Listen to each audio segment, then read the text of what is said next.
The badge scanner beeped red. The volunteer manning the registration desk looked at the scanner, then at the man who had just held his wrist over it, then back at the scanner, with the particular sequence of expressions that accompanied a piece of equipment delivering an inconvenient result. She said, "I'm sorry, it's not reading. Do you have your confirmation email?"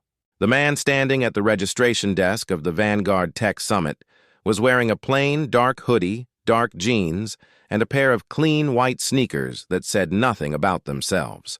He was in his early 40s, with close-cropped hair and the particular quality of presence that came not from size or volume, but from a specific kind of steadiness. The steadiness of someone who had been in enough rooms to know that the most useful thing you could do in most rooms was stay exactly yourself. Beside him, holding a lanyard she had been given at the door because she was his guest, and guests got lanyards before they got past the registration desk, was his 11-year-old daughter, Imani. She was wearing a dark green jacket and the expression of a child who had arrived at a technology conference for the first time and was conducting an inventory of everything she could see from this position, which was considerable. His name was Devlin Cross. He did not have a confirmation email on his phone because the confirmation he had received had come through his executive assistant and had been printed and was sitting in a folder on his desk at home, which was a failure of logistics he was prepared to acknowledge. What he had on his phone was a different kind of evidence, but he was not yet at the point in the conversation where evidence was necessary. He said, "I don't have the email with me. My name is Devlin Cross.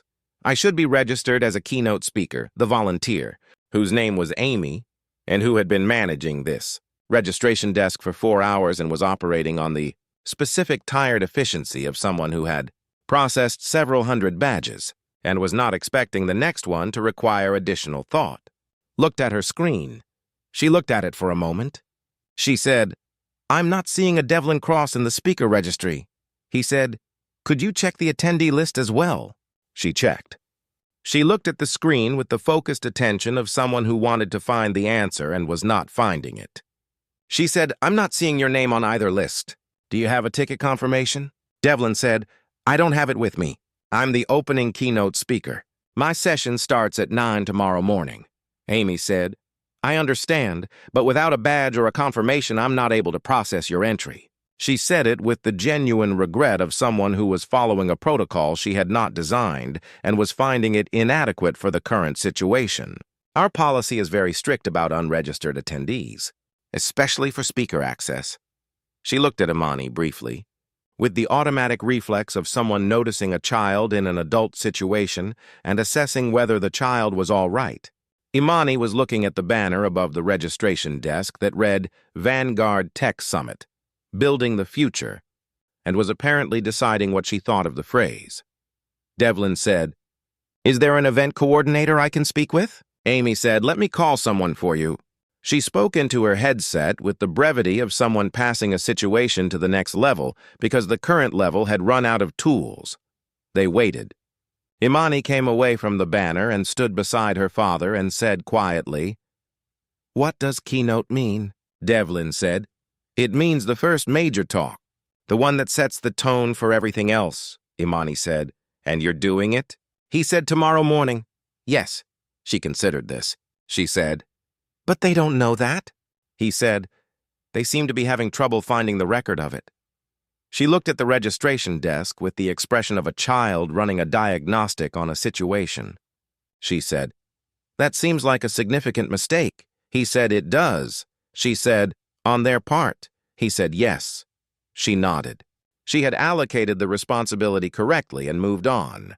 She returned to her inventory of the conference space, which was considerable. The Vanguard Tech Summit occupied the entire ground floor and 2 upper levels of the Pemberton Convention Center, a space that had been designed with the specific ambition of making large numbers of people feel simultaneously part of something and individually attended to. Exhibition booths lined the main hall. Breakout rooms opened off the central corridor. A stage visible through open double doors at the far end of the hall was currently being configured for tomorrow's sessions. Technicians moving around it with the focused purpose of people who knew exactly what they were building toward. Imani looked at the stage from across the hall. She said, "Is that where you'll be?" Devlin followed her gaze. "Yes," he said. She looked at it for a moment. She said, "It's bigger than I thought it would be." He said, "They usually are."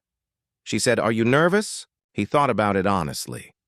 The way he thought about things his daughter asked, because she asked real questions and they deserved real answers. He said, "Not about the talk. A little about the situation at the desk." She looked at him. She said, "Why?" "You didn't do anything wrong," he said. "No. But being in a situation where your word is the only thing you have and someone's not. Sure, your word is sufficient is uncomfortable regardless of whether you've done anything wrong, Imani." Processed this with the seriousness she brought to most. Information worth having. She said, "That's not fair." He said, "No, it's not." She said, "But you're still calm," he said. "Being calm is the most useful thing I can be right now." She looked at him for a moment with the clear-eyed attention she used when she was deciding whether something was true. She decided it was. She returned to the stage. The event coordinator arrived 7 minutes later. Her name was Rachel, and she was in her late 30s, moving with the compressed efficiency of someone who was managing 17 things simultaneously and had just been handed an 18th. She came to the registration desk and looked at Devlin and Imani and at Amy's screen, and at the situation with the rapid assessment of someone whose job was to solve problems before they expanded. She said, "I'm Rachel, Deputy Event Coordinator." "What's happening?" Devlin said. "My name is Devlin Cross. I'm scheduled to deliver the opening keynote tomorrow morning.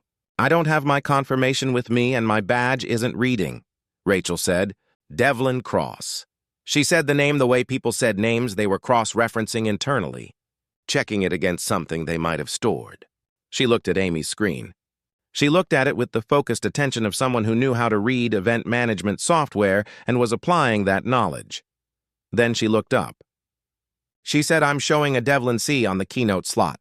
She looked at him. "Could that be you?" Devlin said, "My middle initial is C, yes. Cross is my last name." Rachel said, "The entry in the system has your first name and middle initial only. Someone made an error during data entry." She said this with the flatness of someone who was simultaneously identifying a failure and accepting responsibility for the environment that produced it. She looked at Imani. She looked at Devlin. She said, "I'm sorry you were held up. Let me get your badge issued now." She went to work.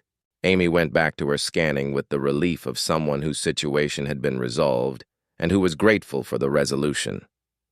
Rachel moved with the efficient warmth of someone who was good at her job and wanted the next 10 minutes to demonstrate it. Imani watched Rachel work with the attentive interest of someone who found competence genuinely interesting to observe. She said to her father under her breath, "She's fast." Devlin said, "She is." Imani said, "I like people who are fast when they need to be." He said, "Me too." The badge came through. Rachel handed it to Devlin with a lanyard and an apology that was direct and undecorated, and therefore more effective than a longer one would have been. She said, "Your green room is on the 2nd floor. I'll walk you up myself." Devlin said, "Thank you." They followed Rachel through the main hall. Imani walked beside her father and looked at everything they passed with the systematic attention of someone building a mental map. She looked at the exhibition booths and the breakout room signs and the people moving through the space with the specific purposefulness of people who were at a conference and knew where they were going. She looked at the stage again as they passed the open double doors, closer now, the full scale of it visible. She said, "How many people will be in there?" Rachel answered before Devlin could. She said, "Around 1,800 for the keynote." Imani looked at the stage. She said, "And you're going to stand up there in front of 1,800 people?" Devlin said, "That's the plan." She said, "And tell them what?" He said, "What I think the future looks like, and what I think people need to build it correctly." Imani thought about this. She said, "What does it look like?" Devlin said, "I'll tell you tonight, so you can tell me if I'm wrong before I say it to 1,800 people." Imani looked at him with the expression she wore when she was deciding if she was being included genuinely or as a performance of inclusion. She decided genuine. She said, "Okay, I'll be honest." He said, "I know you will. That's why I'm asking." They reached the green room on the 2nd floor. It was a well-appointed space, designed for speakers to decompress and prepare, with comfortable seating and good lighting, and a window that looked down onto the main hall below. Devlin could see the registration desk from here, where Amy was processing a line of attendees with the steady efficiency of someone back in her rhythm. He looked at the desk for a moment. He thought about the 7 minutes they had stood there and the specific quality of that standing, of being a person whose word was not sufficient, and whose name was not in the system, and whose presence at a conference he was opening the following morning had been a bureaucratic error rather than a welcome. He thought about Imani saying that seems like a significant mistake on their part, with the precise allocation of responsibility that she had always been good at, and that he had never once tried to discourage in her because he believed that the ability to see clearly where accountability lay was one of the most useful things a person could develop. He thought about his own father, who had been a software engineer for 30 years. The only black engineer on his team for 22 of those years, and who had told Devlin once, sitting on the back porch on a summer evening when Devlin was about Imani's age, that the thing about being the person in the room who others had not expected to be there was that you could spend your energy managing their surprise, or you could spend it doing the work. He had said you could not do both fully. You had to choose. And then he had said, I chose the work. Every time. And look where the work got us. He had been pointing at the house. The house was good. It had taken 30 years of choosing the work, but the house was good. Devlin had chosen the work. He had been choosing it since he was 23, when he founded a software company in a shared workspace with 2 other people and a collectively insufficient amount of sleep, and had spent the next 6 years building it into something that people used, and then into something that people depended on, and then into something that redefined the category it operated in and was acquired, when Devlin was 31, for a number that appeared in the business press and that he had read about in the way you read about things that are happening to you, but that still feels slightly abstract. He had started the second company at 33, the third at 37. The third was the one that had put him on the stage at the Vanguard Tech Summit, speaking to 1,800 people tomorrow, mourning about what the future of infrastructure technology looked like and what it required of the people building it. He had not made his name widely recognizable because recognizable names attracted certain kinds of attention that he had never wanted and that seemed to him to be in tension with the work. He had given interviews when they served a purpose and declined them when they didn't. He had a public profile that was accurate but minimal. That said what he had built without saying much about how he looked while building it.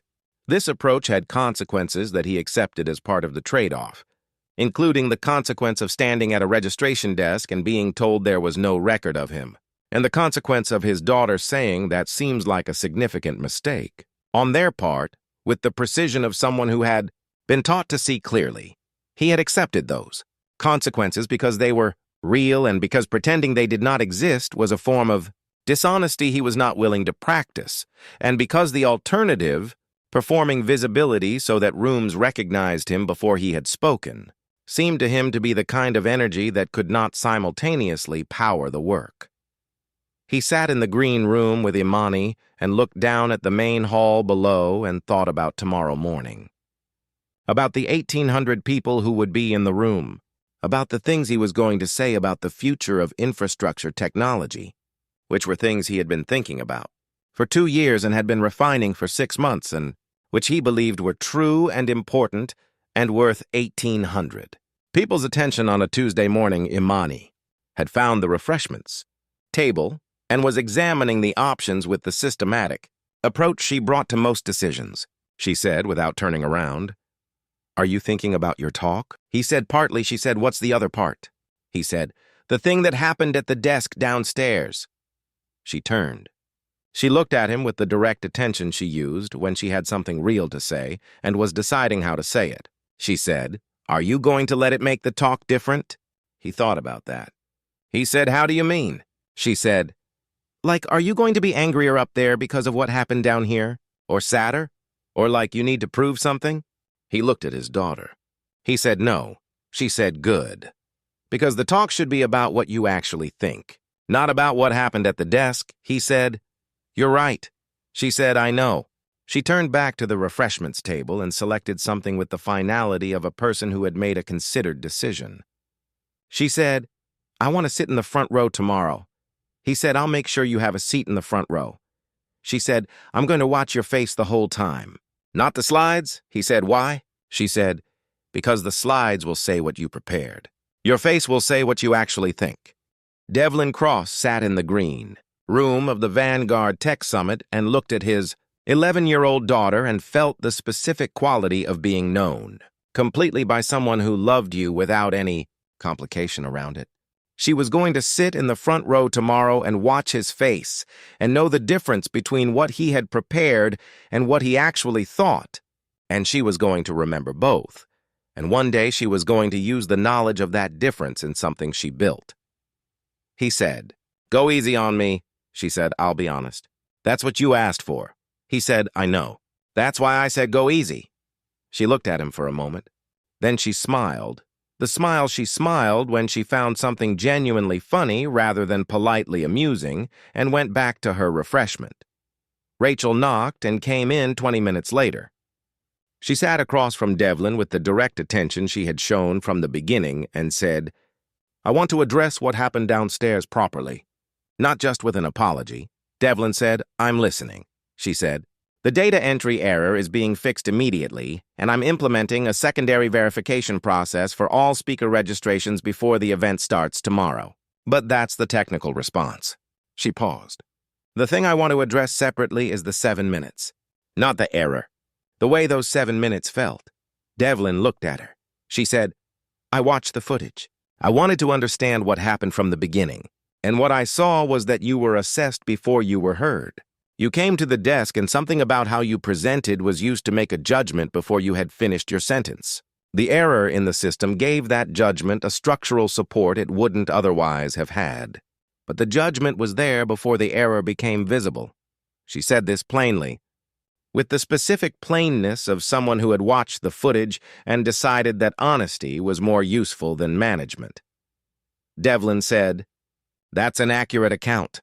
She said, "I'm going to address it in the volunteer briefing tomorrow morning, not by naming what happened tonight, by making explicit what this event is supposed to be and what assumptions are not compatible with that."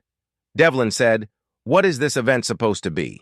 She said, "A room where the quality of someone's thinking is the only credential that matters, where the person who walks in a hoodie and the person who walks in a suit are assessed by the same standard, which is what they bring to the room intellectually. That's what Vanguard is supposed to be." She paused. "Tonight didn't reflect that." Devlin said, "No, it didn't." She said, "It will tomorrow."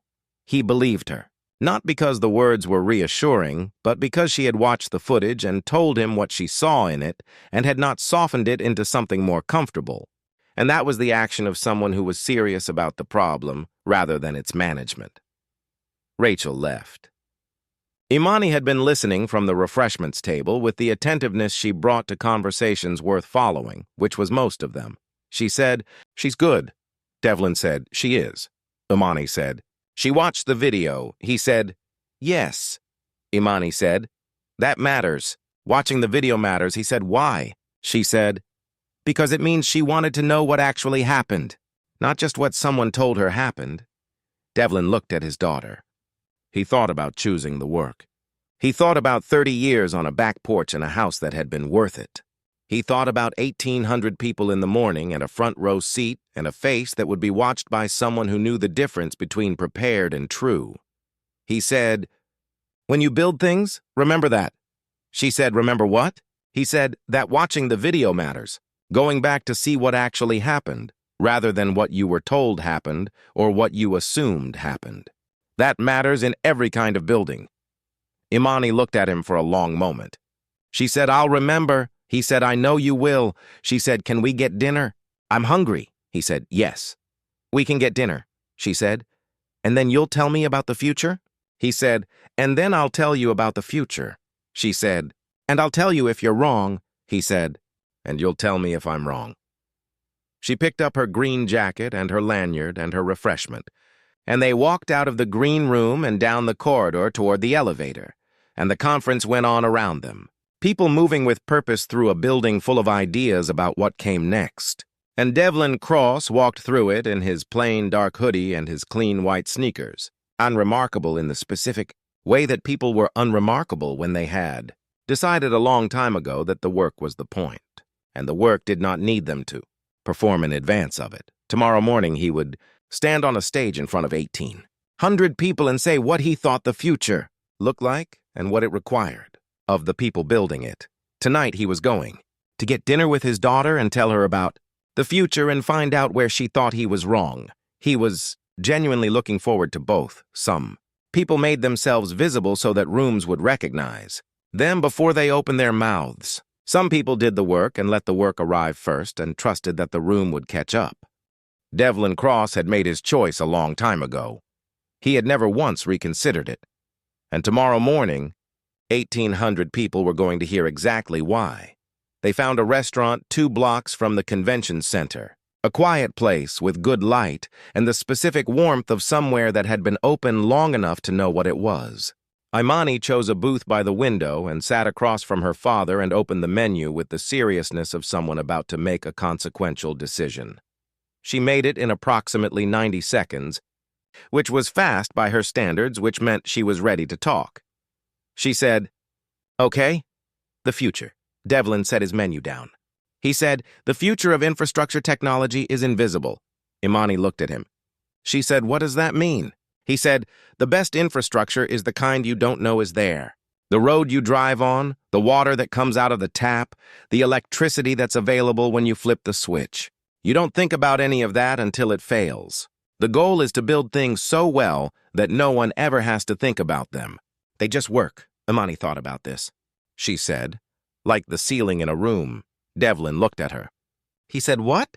She said, "Like a ceiling that's designed really well. You don't notice it, but it changes how the whole room feels."